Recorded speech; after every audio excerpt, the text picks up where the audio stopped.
everyone, and welcome to a virtual tour of Therapeutic Horses of Saratoga, brought to you by Saratoga Springs Public Library.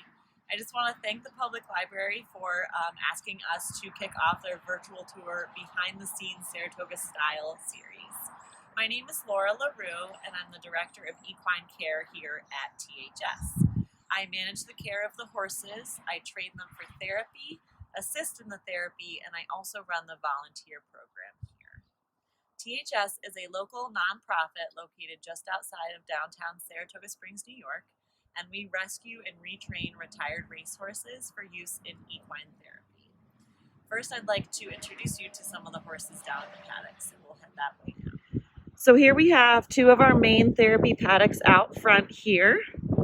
We have 27 acres on the land, so this is just a little slice of it. As you see, we are on what is typically a very busy road here on Lake Ave or Route 29 right outside of downtown Saratoga, headed towards Schuylerville. So a lot of times there's a lot of traffic, etc., and a lot of noise. As you can hear, I'm sure the wind as well is pretty strong out front here. So ideally we are working on building paddocks in the back to get a more peaceful setting for our therapy. And first I want to introduce you to Boots here. So Boots is a 13-year-old retired standardbred racehorse. And she has severe laminitis. You see she has these special soft ride shoes on. When we adopted her, she had severe infections in her front feet that caused her feet to not be able to grow fully back. So she has some struggle walking, and so she actually stays in at night.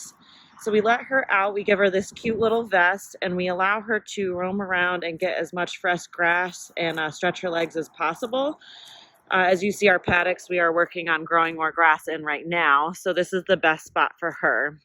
We also keep up a chain here at the end of the driveway, as you can see, just to assure that she doesn't go in the road. She can't move very fast, so there's no real risk with that either. And she is just the best. We like to use her especially for, anybody just looking for a cuddle, as she's a really affectionate, sweet horse. But she also, you can kind of associate a human chronic illness with what she goes through. If she's in some pain and stiffness every day, she wakes up stiff and has to kind of slowly get going. And then by the end of the day, she will be moving a lot faster than she does in the morning and feeling great. And then she goes in at night and rests in a big comfy stall, which I will show you guys a little bit later. The rest of our horses do stay outside 24/7. That's actually how they prefer it. Here we've got Kid Blast. Hello, handsome. And Fig is checking him out. Hi, buddy. What are you doing? Kid Blast, I will show you guys a little bit later at some training level that he is at. But he is a retired thoroughbred. He is 11 years old, and he used to race at Saratoga Racecourse. He actually was a lead pony there as well. So if you Google him, you can see a lot of interesting things about him. He's a great horse. Fig here is our one of our newest additions and still in training. If you guys watch our Facebook Live videos, you'll see him there as well. He's doing really, really great. Hi, handsome boy. So a little bit more about how THS was founded, and I'll bring you over to these guys here. Aaron and Jim Sisk founded THS in 2018. They bought, actually I'll introduce you to, they bought their first racehorse in 2008. His name is DW's Regal, and they raced him until 2011. Say hello, bud. Hi, I'm talking about you. That's DW. So he is our oldest, most experienced racehorse and therapy horse. So after having to retire due to an injury, Aaron, who is also a practicing psychologist in the area, decided to try out equine assisted learning or equine therapy with him. And that's how we got to where we are now, from 1 horse to 9. Hi, pretty boy. So equine assisted learning or equine therapy is super beneficial for individuals who may be struggling with the typical therapy environment. Sometimes it's hard to sit in an office and talk to someone about some things you're really struggling with. So the horses offer this pure, non-judgmental relationship. They really encourage us to be the most of ourselves. They make us laugh. They give us cuddles. This is George. He's our second most experienced here on the farm. And they allow us to really be ourselves and to open up in ways that we might not be able to in the traditional setting. So we do all different kinds of exercises. Often we just come out and spend time with the horses, maybe bring some brushes to groom them. We also do a bunch of different exercises like obstacle courses, etc. So we ask the client to work with the horse, create a challenge that is a metaphor for a challenge in their daily life, and then they must work with the horse to complete or overcome that challenge. And it's just really incredible to kind of see how things fall into place as they do. These horses have an incredible way of pulling everything together and making you see things in a new light. And I'm just so grateful to be able to work with them. So this is George. He's a super friendly guy. These guys have really been missing everybody here lately. They're used to working a lot with people every day, and they've definitely been lonely. Every time I go in, they're all over me. So we miss all of our clients and volunteers, and we just cannot wait to open back up to the public. So like I said before, most of our horses live outside 24/7, 365. Horses are herd animals, so they often prefer to stay in an open space where they can be close to each other rather than in a stall where they are physically separated from their herd or their family. So of course, if anybody has any medical issues that need to be tended to, or if they're getting too cold in the winter, which rarely happens, we also have barn space to put them in as well. So I'll show you guys that now. So we turn back up this way. We've got our barn here. So as you see, we have this beautiful mural with Therapeutic Horses of Saratoga and ECS Psychological Services. ECS is Erin Sisk's private mental health office. So that is how she is able to bring in licensed mental health clinicians to be a part of the equine therapy. And we also, THS also provides the horses and myself and Jimmy Rankin as other local clinicians that might be interested in doing equine therapy as well. There's our mural.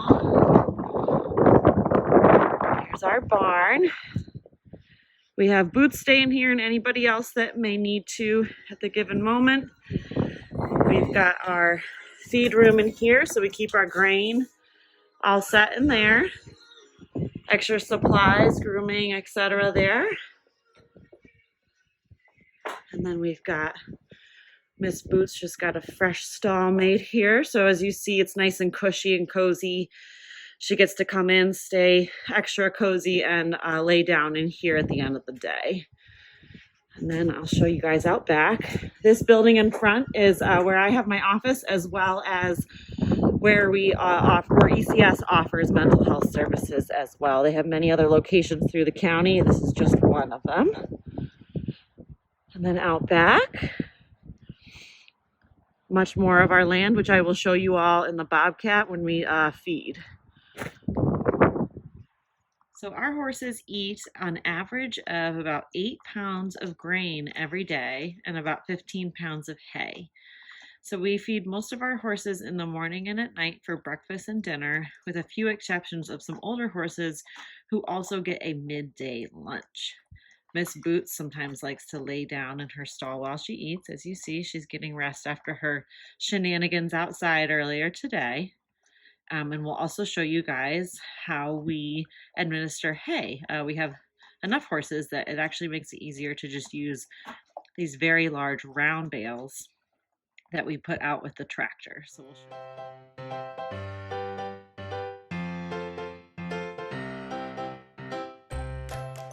All of our horses have their own buckets here that they have labeled and have been trained to eat at. So you'll see them line up. They might try to grab someone else's, but they always go to their own spot. There's Blast here. And then I've got Miss Day coming over, but this is Figs. And they will figure that out as they go. Here he comes, handsome boy.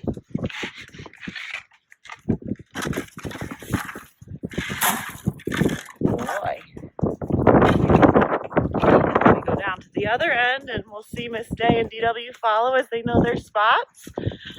So this just took some time of kind of reorganizing them. It's also about what horse is higher in the as well. A few goats here on the property. They are boarded here by a local clinician. The one on the left is Vern and the one on the right is Pippin. And they are just awesome little guys. The horses love them as well. So they have their own paddock space here behind one of our front therapy paddocks as well. So after the goats get fed and we have the front therapy horses fed, we go out to the back to feed the naughty dog horses who lease the land, which also means that we care for them as well. So we'll head that way now.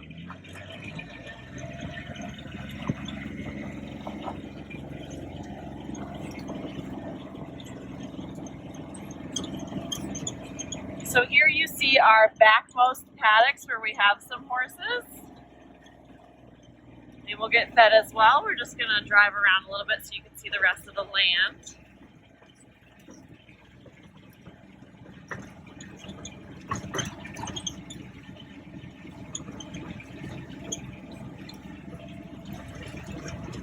So our fields go way back here, even into the tree line there as well. It's a little bit bumpy. And that's why we have this four-wheeler. We have a few different tractors that we use on the farm, but the four-wheeler is definitely the most usable, diverse tractor we have. It can really get over some rough terrain. We even drive it back here in the middle of the winter. And we just get it all the way through all of the feet of snow. So it works pretty well, and it's been a really great tool for us as well. So I'll just show you guys the back line here.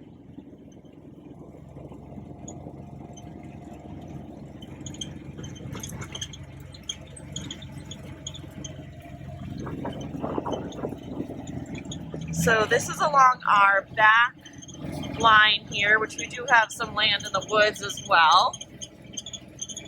So coming back over the hill.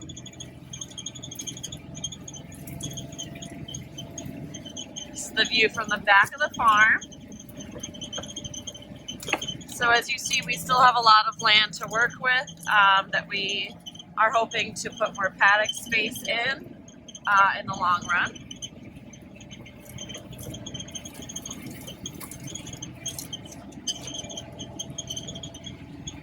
And out back here, we have some paddocks that we are currently rotating and trying to grow grass in. We're also working on some drainage systems, so you see our piping there. And you'll see all of the horses with the Naughty Dog Racing waiting to get fed here. They're wondering what I could possibly be doing. So all these guys here will get fed shortly. So that wraps back around to the front there.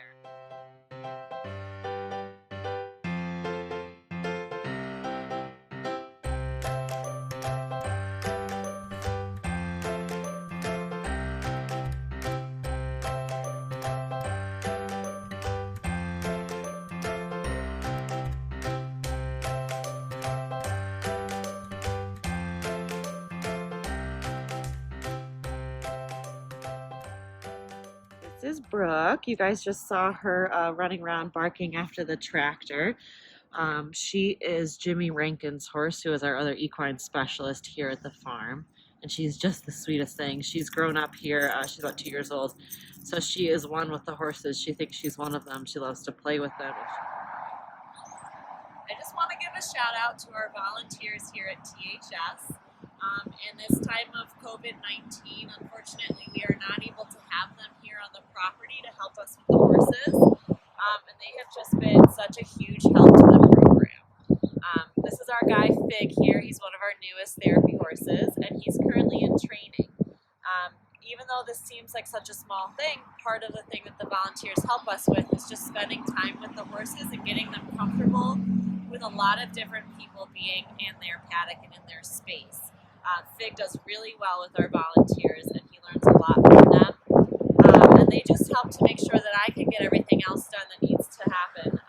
And they just, will groom the horses every day and feed them and care for them in ways that help me then do the administrative part of my job. So I just want to say that we miss you all so much. Thank you so much for all of your help, and we can't wait to have you back. We miss you.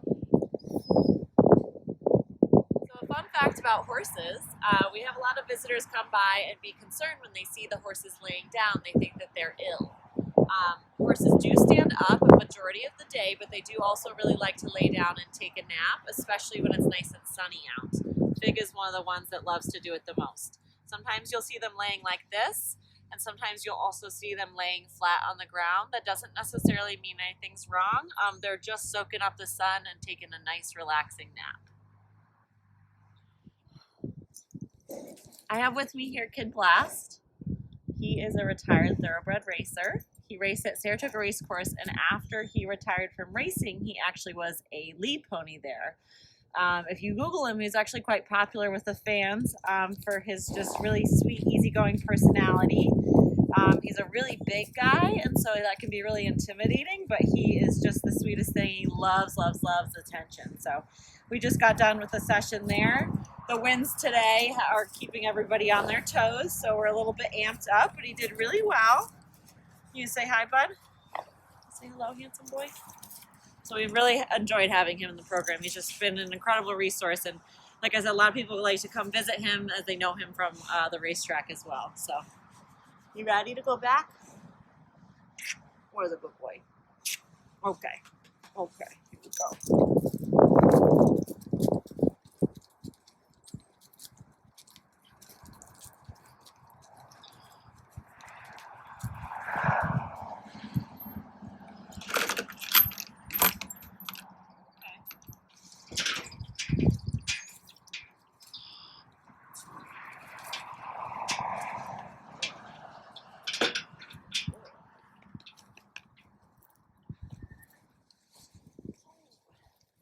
Right, and next, come on, excuse me, we've got DW here. Hey, guy. DW is a standard bred X-racehorse.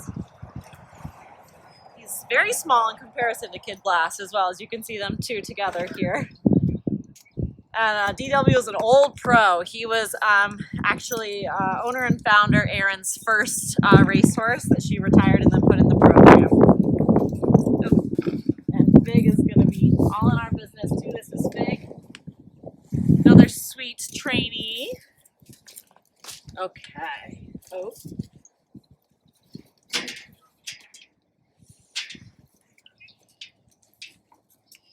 Oh boy.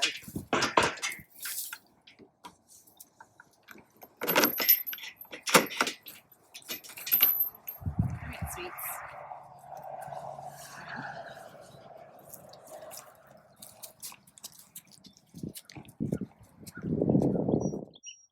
So DW and I are going to show you all the first part of the training process, which we call join up or round penning. And what we're going to do is I'm going to ask him to move around me in a circle using my body and this tool. I'm going to ask him to switch directions. And when I ask him to switch directions, I want him to turn towards me instead of away from me, which is a sign of respect. What this does is it builds a relationship of trust between the two of us, and it also establishes myself as leader. This tool here is called a stick and string. It is a natural horsemanship tool. We do not use it to hit the horses at all. It is essentially an extension of my arm. Since I'm a lot smaller than the horses and I need to use my body to communicate to them, this just helps me be a little bit bigger and express myself better. So we're going to give you a little demo here. Ready, dude?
So a little bit more about my body language there.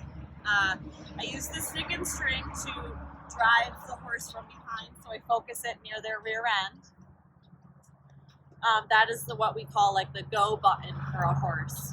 You would think you might be able to like entice them to move forward by standing in front of them, but that is actually a stop place for them.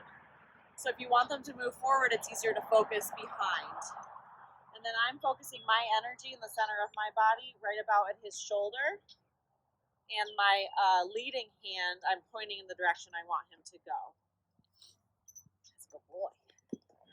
And there's different signs of respect that they can show, first turning in or even just focusing his ear in at me, so it shows that he's listening. They'll also sometimes drop their nose lower to the ground as they're moving, which is another sign of respect. And the most idyllic join up when I back off again. So as I'm asking him to turn, I'm relieving pressure by stepping back quickly and then asking him to switch directions. In the most ideal situation, when I back off for the last time and drop the stick, the horse would walk all the way into me.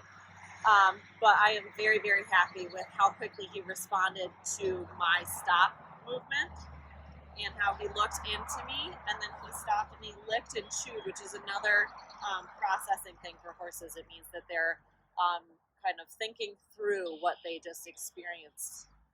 So I go up and I give him a pat, and then I walk away and he follows me. So he knows that I'm his leader. He trusts me. He knows that I'll take good care of him. Oh, buddy.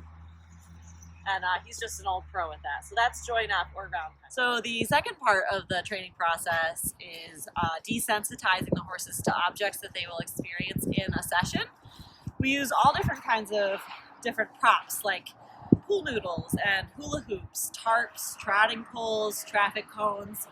Pretty much anything that we can find in the barn that isn't going to hurt them to play with, we'll put out in the paddock to make things interesting. So we just want the horses to still react like horses, but to do it in a way that is safe for everybody else. Because there's a lot that we can learn from the way that they evaluate situations, dangers, and challenges in their environment. So Dee and I are going to work on the tarp here. So first thing I want to do is just walk them up, introduce them to said objects, let them check it out.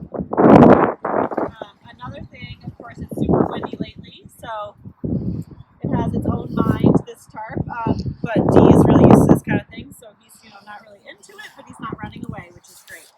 I want to mimic what a horse would do in a situation like this to show him that it is okay, because he doesn't know by me saying it's okay.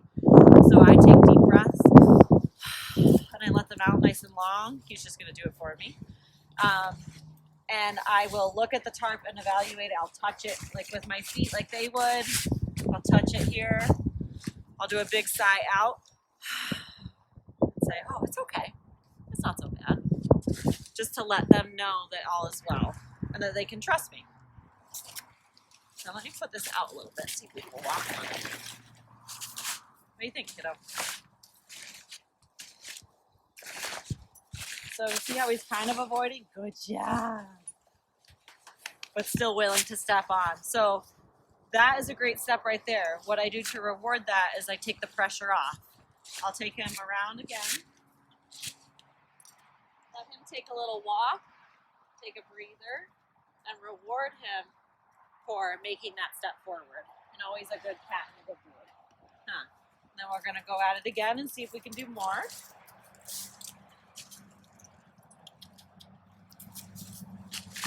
Good.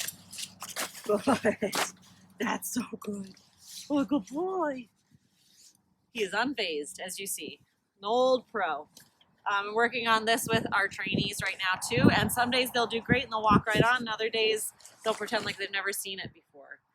So just like anything else, consistency and repetition is really important in this training as well. So I haven't done this with you in a while. The corner just flew up and that spooked him a little bit. But he knows to trust me and he knows the drill. He knows that we wouldn't put him in a situation that would endanger him. So that's just a little quip of the second part of our training process. I just want to thank the Saratoga Springs Public Library for asking us to kick off this tour. It's been fun sharing with you all, and we can't wait to have everybody back once we open back up. So once again, thanks so much, and stay safe out there.